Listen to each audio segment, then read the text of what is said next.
Bonjour mes frères et sœurs. Que la paix et la grâce de Dieu soient avec chacun d'entre vous ce matin. C'est toujours un immense honneur pour moi d'annoncer la parole de Dieu de manière solennelle, selon le modèle des 7 Écritures laissées par notre Seigneur Jésus-Christ et celle-ci. Sans plus tarder, je vous inviterai à vivre avec moi en Jean chapitre 6. Jean chapitre 6, verset 26 au verset 48. Jean chapitre 6, verset 26 à 48.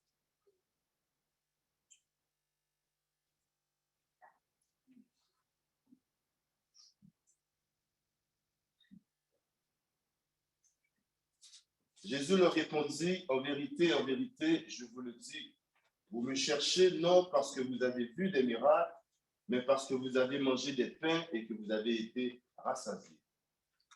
Travaillez non pour la nourriture qui périt, mais pour celle qui subsiste pour la vie éternelle. Et que le Fils de l'homme vous donnera, car c'est lui que le Père, que Dieu a marqué de son sceau. Ils lui dirent, que devons-nous faire pour faire les œuvres de Dieu? Jésus leur répondit, l'œuvre de Dieu, c'est que vous croyez en celui qui l'a envoyé. Quel miracle fais-tu donc, lui dirent-ils, afin que nous le voyions et que nous croyions en toi? Que fais-tu? Nos pères ont mangé la manne dans le désert, selon ce qui est écrit. Il leur donna le pain du ciel à manger. Jésus leur dit, en vérité, je vous le dis, Moïse ne vous a pas donné le pain du ciel, mais mon Père vous donne le vrai pain du ciel, car le pain de Dieu, c'est celui qui descend du ciel et qui donne la vie au monde. Ils lui dirent, Seigneur, donne-nous toujours ce pain. Jésus leur répondit, Jésus leur dit, je suis le pain de vie, celui qui vient à moi n'aura jamais faim, et celui qui croit en moi n'aura jamais soif. Mais je vous l'ai dit, vous m'avez vu et vous ne croyez point. Tous ceux que le Père me donne viendront à moi. Et je ne mettrai point dehors celui qui vient à moi, car je suis descendu du ciel pour faire non ma volonté, mais la volonté de celui qui m'a envoyé. Or, la volonté de celui qui m'a envoyé, c'est que je ne perde rien de ce qu'il m'a donné, mais que je le ressuscite au dernier jour. La volonté de mon Père, c'est que quiconque voit le Fils et croit en lui ait la vie éternelle, et je le ressusciterai au dernier jour. Les Juifs murmuraient à son sujet parce qu'il avait dit, je suis le pain qui est descendu du ciel. Et il disait, n'est-ce pas là Jésus, le fils de Joseph, celui dont nous connaissons le père et la mère? Comment donc dit-il, je suis descendu du ciel? Jésus leur répondit, ne murmurez pas entre vous. Nul ne peut venir à moi si le Père qui m'a envoyé me l'attire. Et je le ressusciterai au dernier jour. Il est écrit dans les prophètes, ils seront tous enseignés de Dieu. Ainsi, quiconque a entendu le Père et a reçu son enseignement vient à moi. C'est que nul n'a vu le Père, sinon celui qui vient de Dieu. Celui-là a vu le Père. En vérité, je vous le dis, celui qui croit en moi a la vie éternelle. Je suis le pain de vie. Vos pères ont mangé la manne dans le désert et ils sont morts. C'est ici le pain qui descend du ciel, afin que celui qui en mange ne meure point. Je suis le pain vivant qui est descendu du ciel. Si quelqu'un mange de ce pain, il vivra éternellement. Et le pain que je donnerai, c'est ma chair, que je donnerai pour la vie du monde. Le titre de mon message aujourd'hui est « Croire en Dieu ». On dit, lorsqu'on parle aux gens, très souvent, on leur demande de croire en Dieu. Mais on oublie de leur dire trop souvent que Dieu croit en eux. Même si eux, ils ne croient pas, même s'ils sont athées, même s'ils sont incertains, Dieu croit en vous. Il a été créé et il a un dessein bien défini, un but, une raison pour laquelle vous êtes sur la terre. Vous n'êtes pas dans ce monde parce que votre mère a connu votre père. Vous êtes dans ce monde parce que Dieu a été bon et généreux pour vous créer. Et par surcroît, il vous a donné la liberté de faire des choix de manière impartiale et légitime, sans contrainte et sans obligation, libre d'accepter sa grâce ou libre de la refuser.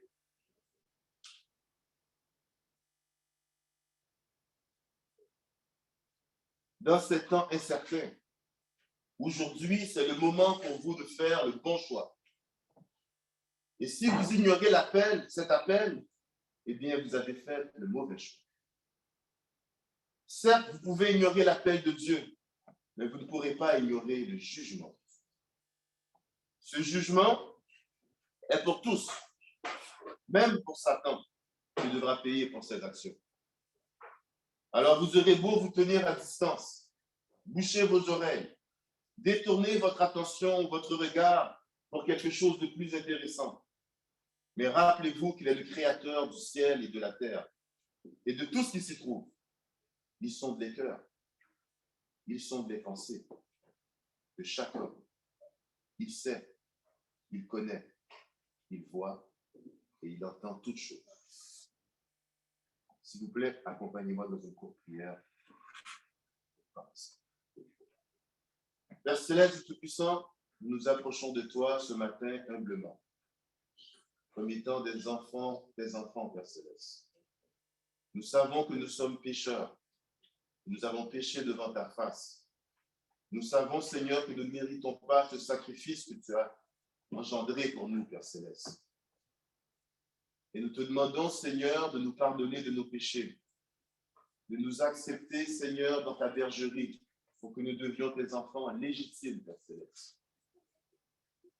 Nous te demandons de nous aider, Père Céleste, pour toucher nos cœurs, pour nous aider à comprendre avec intelligence, avec patience, avec humilité, ta parole, Père Céleste. Parce que tes saintes écritures, c'est la vie. Nous te prions pour tous ceux et celles, Père Céleste, qui n'ont pas encore accepté Jésus-Christ comme leur sauveur personnel, pour qu'ils ne soient pas effrayés, pour qu'ils n'aient pas peur, pour qu'ils prennent la bonne décision. Et que pour tous ceux qui sont chrétiens et chrétiennes, Père Céleste, ici, puissent travailler comme étant des serviteurs fidèles pour chercher, Seigneur, ta compassion. En tout ceci, au nom de ton Fils. Amen. Amen. Ouvrez vos Bibles avec moi, s'il vous plaît, en Matthieu chapitre 13, verset 40. Matthieu chapitre 13, verset 40 à 43.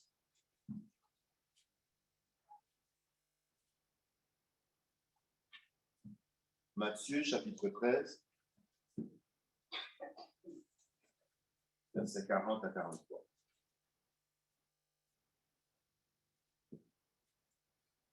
Or, comme on l'arrache l'ivraie et qu'on la jette au feu, il en sera de même à la fin du monde. Le Fils de l'homme enverra ses anges qui arracheront de son royaume tous les scandales et ceux qui commettent l'iniquité. Ils les jetteront dans la fournaise ardente. Il y aura des pleurs et des grincements de dents. Alors les justes resplendiront comme le soleil dans le royaume de leur Père. Que celui qui a des oreilles pour entendre, entende. Vous ne voulez pas vous retrouver à brûler dans l'enfer éternel avec le diable et ses anges. Peu importe votre niveau d'éducation, votre intelligence, votre capacité de discernement, l'emploi que vous occupez, votre position dans la vie, votre santé. Aujourd'hui, vous entendez la bonne nouvelle. Alors agissez conséquemment avec l'intelligence que vous possédez. Ne poussez pas à demain, car demain ne vous appartient pas. En Hébreux chapitre 3, verset 15, il est dit, pendant qu'il est temps, aujourd'hui, si vous entendez sa voix, n'endurcissez pas vos cœurs, comme lors de la révolte. Il arrive dans le cours de la vie qu'un enfant, qu'il soit rebelle ou qu'il ne soit pas rebelle, désobéisse à ses parents. Mais lorsqu'il atteint la majorité, c'est-à-dire l'âge adulte, il devient un homme ou une femme, devient libre, responsable de sa propre personne, du moins également. Une fois adulte, s'il enfreint les lois d'où il réside, il devra faire face aux autorités. Et dans certains cas, s'il est fortuné, avec un bon avocat, il pourra être acquitté ou, dans d'autres cas, amoindrir les conséquences de ses actes. Mais une fois que le jugement divin vient, il n'y a aucun échappatoire, aucune richesse ou montant d'argent qui puisse vous sauver. En Hébreux chapitre 9, verset 27, il est écrit « Et comme il est réservé aux hommes de mourir une seule fois, après quoi vient le jugement. » Et si l'argent ne peut vous sauver, il y a un avocat qui le peut. Et vous ne pouvez pas le payer avec de l'argent ou avec n'importe quelle autre somme d'argent, avec de l'or, avec des biens. C'est le meilleur avocat qui existe. Et c'est le seul qui soit légitime devant Dieu. Il est mort sur la croix pour le pardon des péchés de tous, bien qu'il fût sans faute, sans péché et blanc comme neige. C'est l'agneau immaculé, sacrifié pour la rançon du monde, de tous les hommes sur la terre. Vous pouvez adopter une attitude indifférente envers moi ou envers le message qui vous est adressé aujourd'hui. Mais vous ne pourrez échapper au jugement auquel tous les hommes auront à faire face. Si vous écoutez la télévision et que les nouvelles rapportent des événements malheureux, ils diffusent ou annoncent des drames, des meurtres, des guerres, vous pouvez, si vous voulez bien, fermer la télévision ou même changer de poste. Si vous vous promenez dans la rue et que vous voyez quelqu'un dans la misère, quelqu'un qui mendie, quelqu'un qui aurait peut-être besoin de votre aide, vous pouvez toujours traverser la rue de l'autre côté et continuer votre chemin. Vous pouvez, si vous voulez, ignorer les signes qui dévoilent ou laissent entrevoir que votre santé se détériore. Mais un beau jour, à plus forte raison, tous les excès ou les abus qui n'ont pas été corrigés vont vous rattraper et vous faire payer. Vous avez abusé du sel, gare à l'hypertension. Vous avez abusé du sucre, gare à la glycémie ou au diabète. Vous avez abusé de l'alcool, gare aux maladies reliées au foie. Certes, avec beaucoup de chance, même en négligeant de faire attention à toutes ces choses, ou à peut-être juste une d'entre elles, vous risquez, dans beaucoup de cas, de vivre encore de très nombreuses années avec de la chance. Mais malheur à vous si vous ignorez l'appel de Dieu. L'appel de Dieu n'est pas seulement pour les gens qui ne sont pas chrétiens. Il est aussi pour ceux qui sont chrétiens, mais qui ne font rien dans leur vie en tant que chrétiens. Jean chapitre 12, verset 48. Celui qui me rejette et qui ne reçoit pas mes paroles a son juge. La parole que j'ai annoncée, c'est elle qui le jugera au dernier jour. Et oui, Dieu n'est pas seulement bon, mais il est aussi un Dieu juste. Autant il récompensera ceux qui auront fait des bons choix et qui seront restés fidèles jusqu'à la fin. Autant aussi, il aura un châtiment approprié pour ceux qui auront ignoré son appel, ceux qui auront fait la sourde oreille. Prenez avec moi Hébreux chapitre 12, au verset 25 jusqu'au verset 29. Hébreux chapitre 12, verset 25 au verset 20.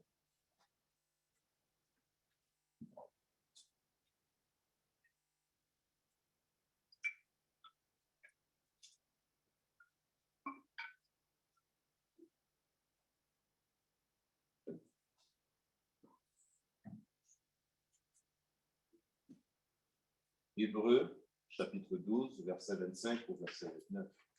Gardez-vous de refuser d'entendre celui qui parle. Car si ceux-là n'ont pas échappé, qui refusèrent d'entendre celui qui publiait les oracles sur la terre, combien moins échapperons-nous si nous nous détournons de celui qui parle du haut des cieux? Verset 26. Lui dont la voix alors ébranla la terre et qui maintenant a fait cette promesse.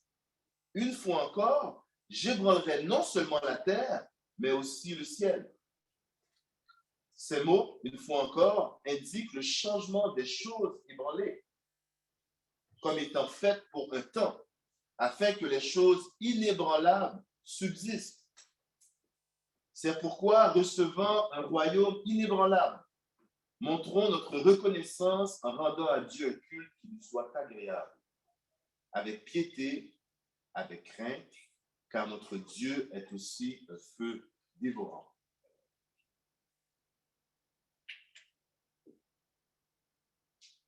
Que vous soyez chrétien ou que vous ne soyez pas chrétien, si vous n'avez pas la crainte de Dieu, vous manquez quelque chose dans votre vie.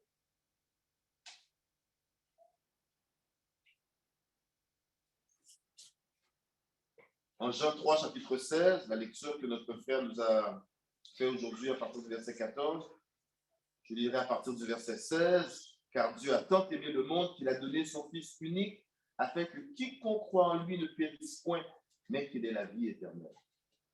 Dieu, en effet, n'a pas envoyé son Fils dans le monde pour qu'il juge le monde, mais pour que le monde soit sauvé par lui. Celui qui croit en lui n'est point jugé, mais celui qui ne croit pas est déjà jugé, parce qu'il n'a pas cru au nom du Fils unique de Dieu. Et ce jugement, c'est que la lumière étant venue dans le monde, les hommes ont préféré les ténèbres à la lumière, parce que leur œuvre était mauvaise. Car quiconque fait le mal haït la lumière et ne vient point à la lumière, de peur que ses œuvres soient dévoilées. Mais celui qui agit selon la vérité vient à la lumière, afin que ses œuvres soient manifestées parce qu'elles sont faites en Dieu. C'est important ici de comprendre que Dieu n'est pas venu pour condamner, que Jésus n'est pas venu pour condamner le monde, mais pour nous sauver. Si vos œuvres sont mauvaises et que vous avez honte, n'ayez crainte. Car non seulement nous ne vous jugerons pas, mais nous vous indiquerons le moyen d'échapper au jugement dernier. Dieu n'a pas sacrifié son Fils en vain. Il l'a fait pour vous racheter de votre nature pécheresse, de votre mode de vie mondain et de vos pensées impures. Jean chapitre 15, verset 13 nous dit « Il n'y a pas de plus grand amour que de donner sa vie pour ses amis. » Eh bien, imaginez-vous que Jésus a donné sa vie pour des païens, des meurtriers, des adultères et des gens qui ne croyaient même pas. Aujourd'hui, quelle plus grande preuve d'amour avez-vous besoin?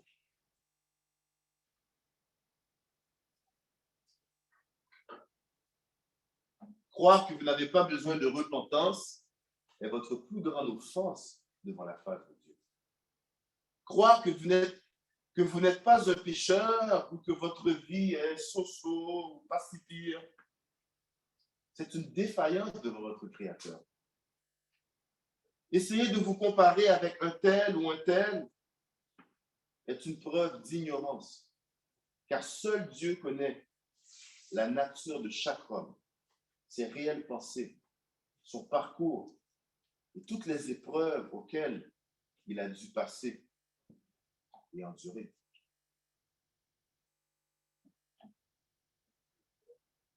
Et rappelez-vous que le salut est personnel.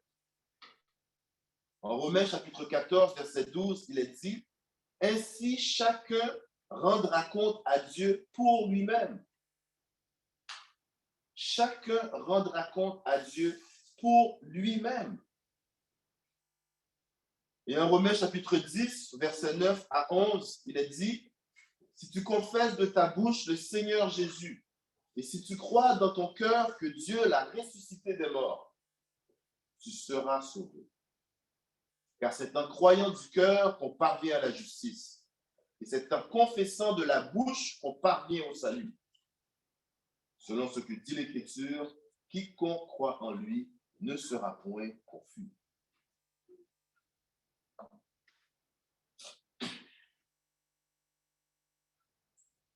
Cette enveloppe charnelle, ce corps physique, cette peau, cette chair, ces os, qui recouvrent votre vraie personne, qu'est votre esprit, n'est que temporaire.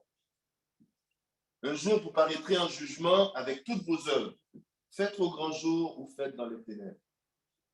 C'est indéniable.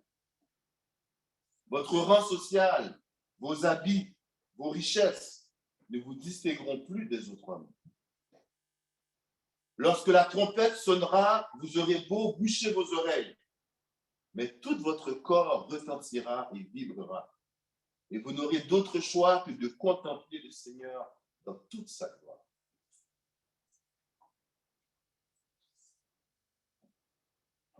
Ici, au Canada,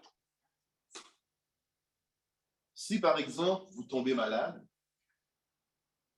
vous avez ce qu'on appelle l'assurance maladie, qui vous permet de recevoir des soins gratuitement. Si vous perdez votre emploi, vous avez ce qu'on appelle l'assurance emploi ou assurance chômage, qui vous permet de recevoir des prestations, c'est-à-dire de l'argent, pendant une période de temps qui va aller jusqu'à 1 an. Si vous conduisez votre automobile et que vous êtes victime d'un accident, vous avez droit à une indemnisation en cas d'invalidité ou de blessure. Et vous avez aussi droit à une compensation financière en cas de dommage à votre véhicule pour effectuer des réparations. Et selon l'assurance que vous avez, si on vous vole votre véhicule, on peut même vous le remplacer ou vous donner l'équivalent avec une somme forfaitaire pour acheter un nouveau véhicule. Que vous habitez dans une maison ou dans un appartement, que vous soyez propriétaire ou locataire,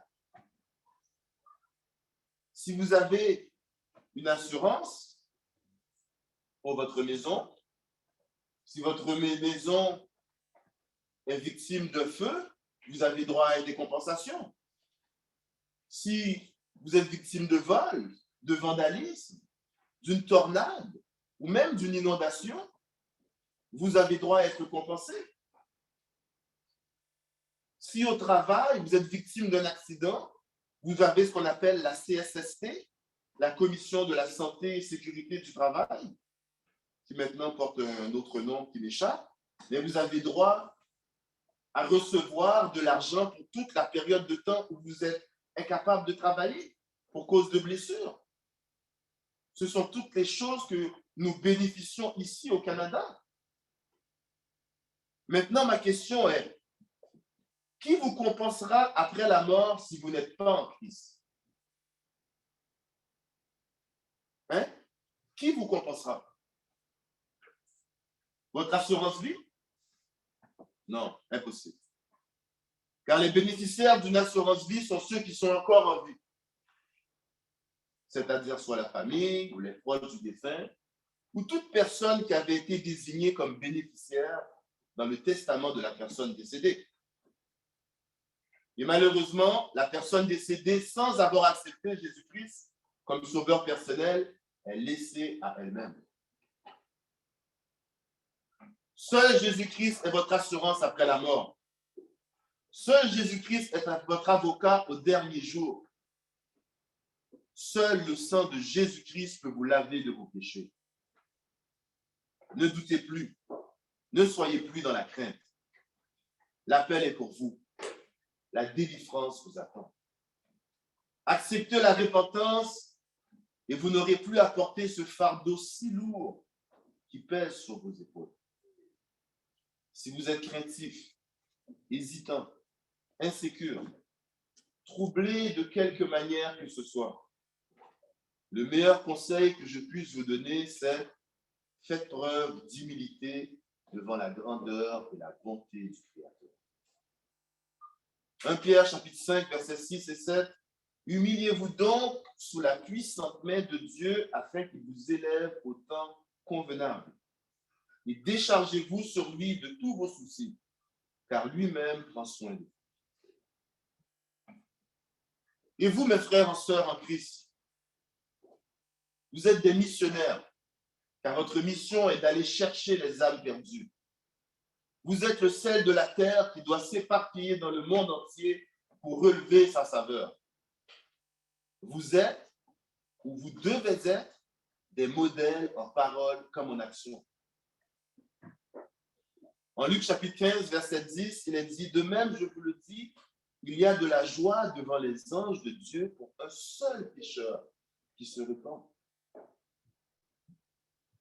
Et toujours au verset 15 en Luc, mais c'est toujours au verset 7 en chapitre 15, il est dit, de même, je vous le dis, il y aura plus de joie dans le ciel pour un seul pécheur qui se repent que pour 99 justes qui n'ont pas besoin de repentance.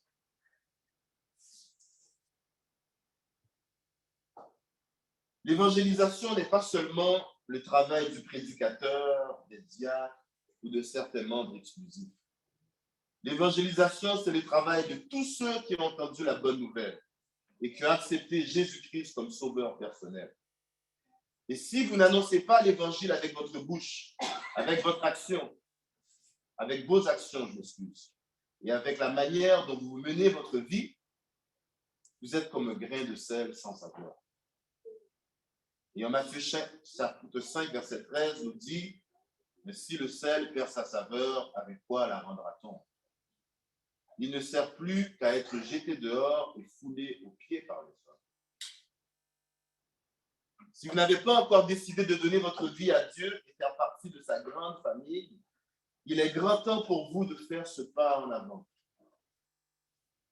Et si vous avez déjà accepté Jésus-Christ comme votre sauveur personnel, redoublez d'efforts, affermissez votre espérance, travaillez comme un soldat fidèle, travaillez pour amener les âmes perdues à la repentance et à la conversion. Parce que croire en Dieu, ce n'est pas seulement essayer d'obtenir le salut de son âme, mais bel et bien de toutes les créatures créées à l'image de notre Créateur. Si la peur de la mort, la peur de l'enfer et du châtiment éternel pour vos mauvaises actions vous ronge, vous accable, vous empêche d'être sincère et honnête, car vous savez qu'au fond de vous, vous êtes un pécheur. Si vous vivez dans le péché, ou peut-être même que vous rendez le mal pour le mal, avancez-vous vers l'Éternel et il vous donnera l'amour de la vérité, l'amour du bien, de la justice et de la paix. La vraie paix, celle qui apaise l'âme, qui réconforte dans le doute et qui rassure dans l'épreuve. Matthieu chapitre 22, verset 14 nous dit, « Car il y a beaucoup d'appelés, mais peu d'élus. » Aujourd'hui, vous faites partie des appelés. Mais la question qui demeure est, est-ce que vous ferez aussi partie des élus?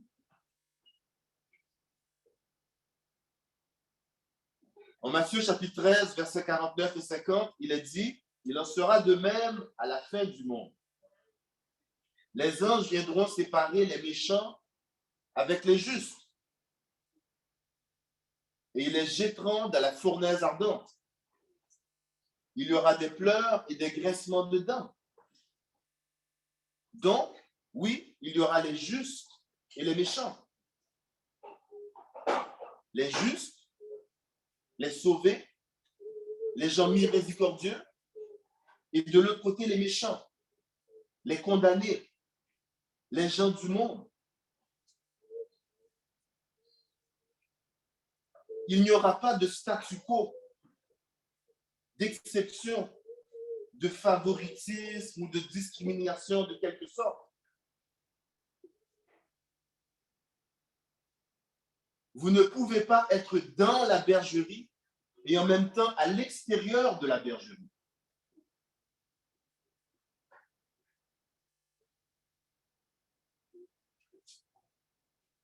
Oui, c'est vrai que nous sommes des pécheurs. Mais comme dans l'étude de ce matin du frère Lélan, comme il nous a dit, vous avez été rachetés. Vous n'êtes plus esclaves du péché.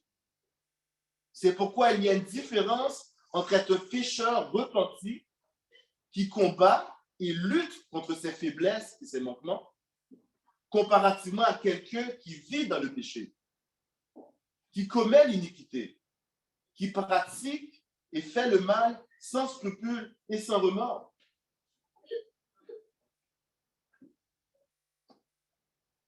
Mes frères et sœurs, ne vous y trompez pas. Vous ne pouvez pas rester neutre dans ce combat spirituel. Et si c'est le cas, dites-vous bien que vous avez déjà fait votre choix, malheureusement. Prenez avec moi Romains chapitre 2, verset 5 au verset 8, s'il vous plaît. Romains chapitre 2, verset 5 au verset 8.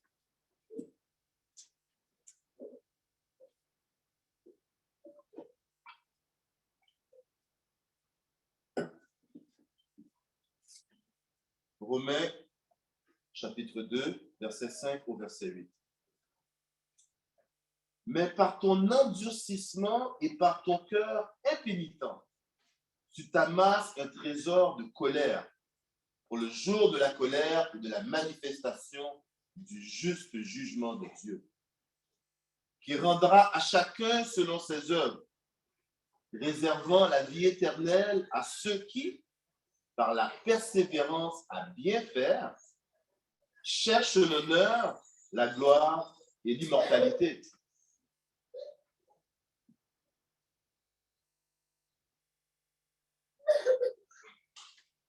En conclusion,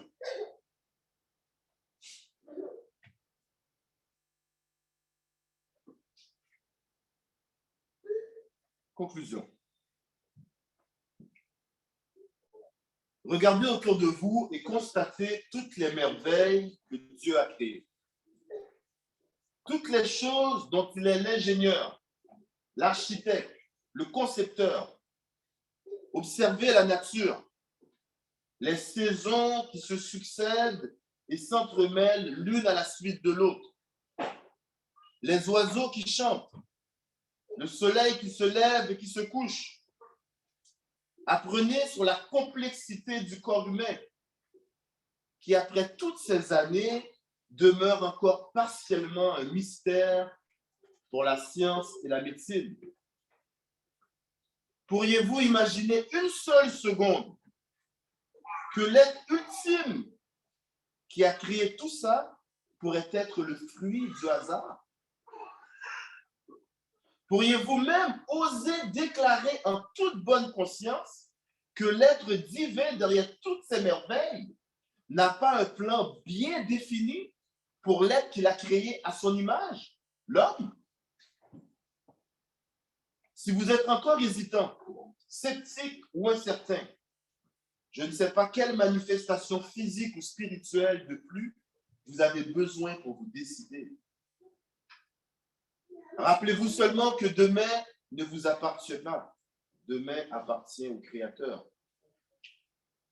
Demain pourrait être trop tard. Mais la seule chose dont vous êtes vraiment en contrôle, c'est l'instant présent qui vous est donné en cadeau par Dieu. Et comme le frère Mike nous a dit il y a quelques enseignements de cela, soyez des bons gestionnaires de ce qui vous a été donné gratuitement. Mes frères et mes sœurs, je vous remercie de votre attention et pour le temps que vous m'avez accordé. Merci de votre collaboration.